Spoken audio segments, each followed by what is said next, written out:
Hey guys, just wanted to do a quick sort of unboxing and first show of a new piece of equipment I've picked up. I say unboxing, I've already had it out of the box because I was obviously wanting to make sure everything was there. So I just want to let you see what it is. It's the Raspberry Pi Retropie emulation station, which I picked up off eBay for £80, which I thought was the best deal that I could find for it. So I'm just going to show you some of the bits on it and everything. So for starters, the actual equipment.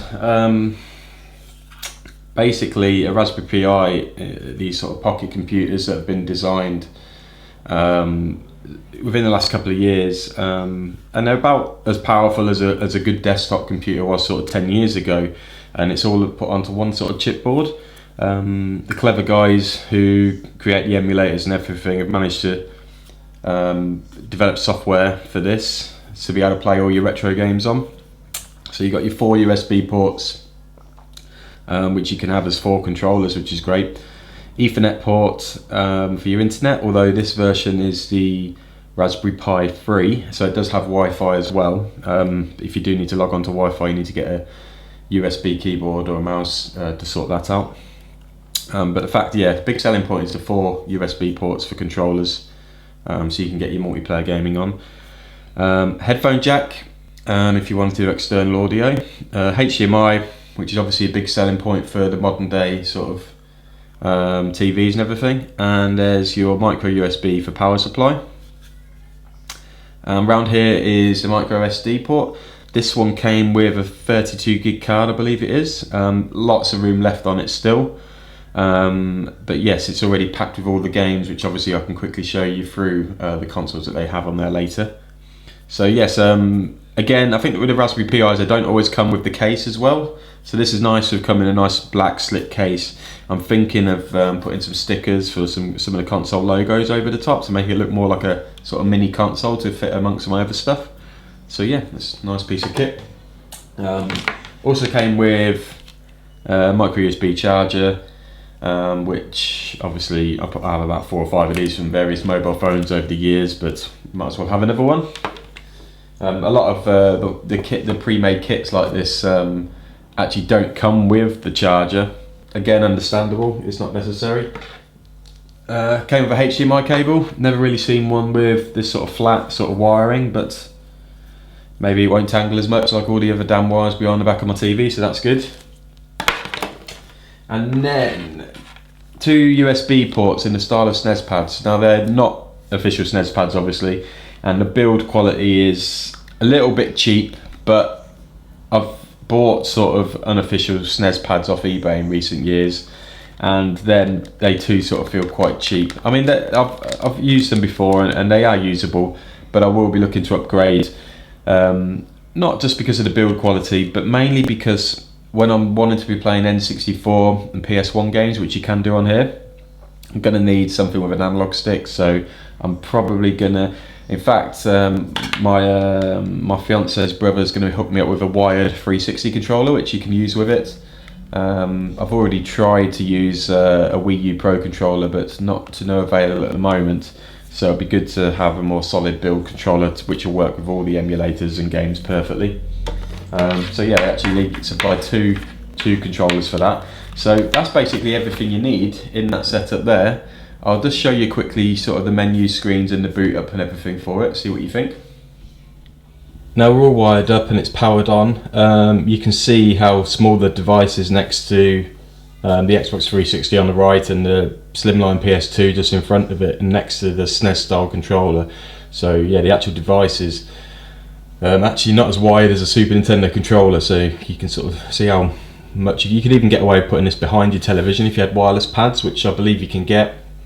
I don't think it's Bluetooth enabled, but you could get the wireless adapters that plug in USB, so that would be fine. Let me throw it up for the main menu. So yeah, this is the boot up screen. This takes a moment to sort of kick in. Obviously it's a Raspberry Pi, it's made as a computer, it's not just for retro gaming, it just seems to be something that's got popular. But you'll see it sort of boots straight into the program, Retropie. Very Sonic the Hedgehog influence, as you can see.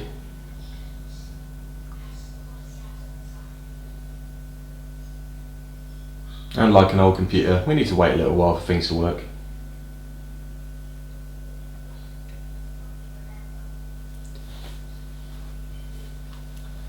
The Super Nintendo controller, which is built in, it's ready to control everything, all the menu screens and everything. So everything's initially set up as you'd expect. As you can see, there's an Amiga emulator. We'll just go through them. Atari 2600. It sort of says how many games there are. Obviously, being Atari a lot there, 2,000 odd. 7800 console. I've not really dealt with that often. Handheld Atari Lynx.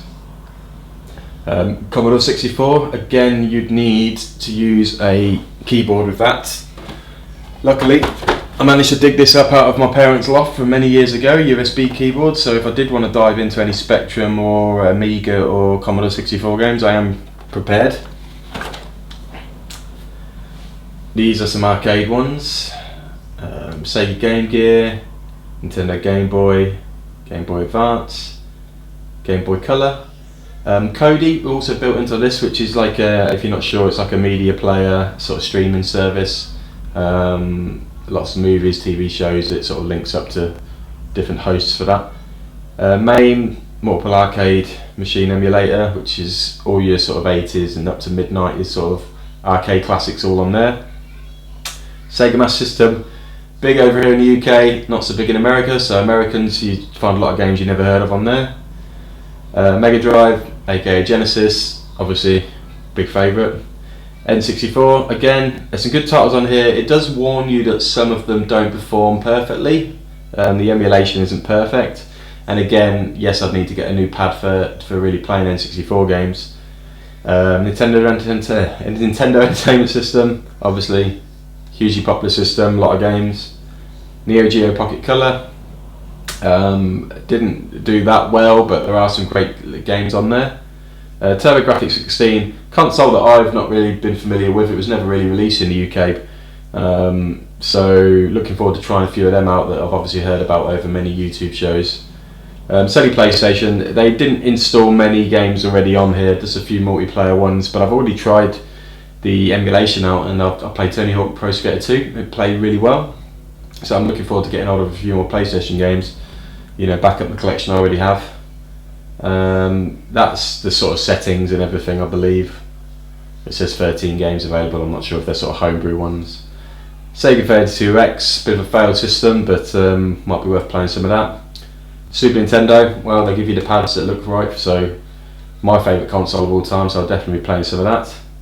WonderSwan, again, I don't think that got released over here in the UK, so we'll check that out eventually. ZX Spectrum was hugely popular here in the UK in the 80s. I never really played one, but you never know what you'll find on there. And we've come full circle, so all your major 80s and 90s, sort of up to mid-90s consoles on there. When you actually click on one, you get the list of the games A to Z.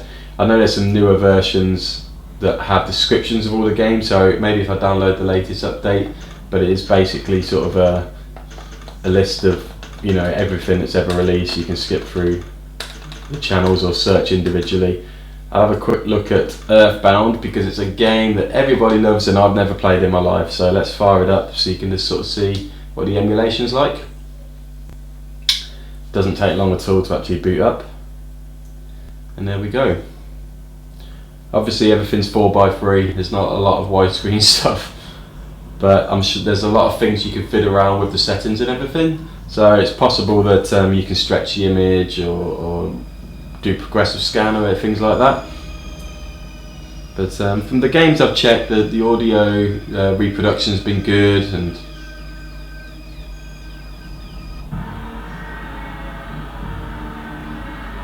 I assume this is the same as well.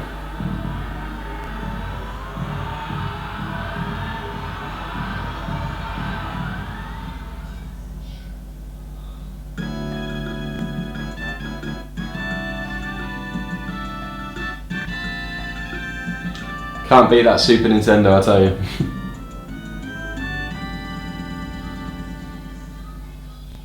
So there you go, guys. Thank you for watching. If you're interested in picking something up like this, then I do say shop around, because I've seen things go for a lot more than I paid, and you can probably get it for less. I mean, you can buy just a Raspberry Pi computer for a lot less, or buy a kit to build it all yourself. You buy your controllers separate, or you may already have them. And obviously you can, Retropie is a free piece of software, a program that's free, so you can just do that and then just download the ROMs you wanted, or if you've already got a lot of the ROMs. I sort of just did the easy way out by getting everything straight away, and obviously I can add ROMs via Wi-Fi, or just popping them on this SD card and then re-popping it in, which I might do with the PS1 games. I know a lot of the consoles have actually got pretty much full library on here, so it really would just be PS1 that we'll be doing. But you know, I'm still going to be a game collector. I'm not letting this be in the end of my collecting. It's, you know, I still love to own my physical games. This just will help me and Rudy out with Black Arrow Game Talk, so we can capture footage a lot easier through HDMI than through the old consoles. So again, thanks for watching. You got any questions, I'll answer them. I'm sure you'll be able to look up the hardware any way you want anyway. So yeah, cheers guys, speak to you soon.